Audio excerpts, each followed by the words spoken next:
তোমাকে আমি বিয়ে করবো, কিন্তু সে বিয়ে করে না, কিন্তু তাকে স্বামী স্ত্রীর মতো ব্যবহার করতে লাগে, যেহেতু গ্রামে ঘটনা।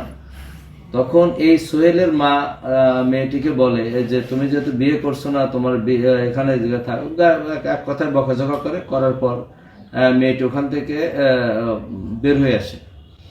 বেরিয়ে আসার পরে ওই যে সোহেলকে ফোন দেয় যে আমাকে তোমার মা আমাকে গালিগালাজ করে বের করেছে। তখন সোহেল আবার ওই তার এক সিএনজি চালক বন্ধুর কাছে মেয়েটিকে রেখে যায়, মেয়েটিকে সবাই রেখে যায় আর এক বন্ধুর কাছে। তখন ওই সিএনজি ওই বাসায় থেকে সে সোহেলের সাথে আবার সে যোগাযোগ করে যে তুমি আমাকে কোথায় রেখে গেলে। তখন তাকে মোবাইলে পায় না। মোবাইলে পাওয়ার পর ওই বন্ধুরা আবার একটু শয়তান্তি করে যে তোকে তাহলে ঠিক আছে আমরা পরিবারের কাছে দিয়েছি। পরিবারের কাছে দেওয়ার কথা বললে এই মেয়েটিকে একটা সিএনজিতে উঠায় দুইজন। সিএনজি দৌড়ানোর পরে তারা পলাশী নিয়ে যায়, বিশম্বরপুর থানার একটা পাকা সড়ক, কিন্তু নির্জন এলাকা, চারিপাশে ক্ষেত খামার, আশেপাশে কোনো বাড়ি নেই।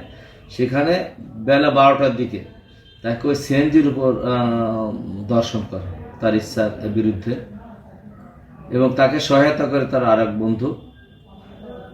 এই ঘটনা যে সময় আমরা বিস্তারিত শোনাও, তখন আমরা অভিযান শুরু করলাম আমাদের ঊর্ধ্বতন অফিসারদের সাথে কথা বলে। এখনো তার পিতামাতা আমাদের কাছে আসে নাই, তাই তারও তো একটা নির্দিষ্ট জায়গা দরকার। তাই সে সমাজসেবা অফিসারকে আমরা জানিয়েছি যে আপনি আসেন, আপনি ব্যবস্থা নেন।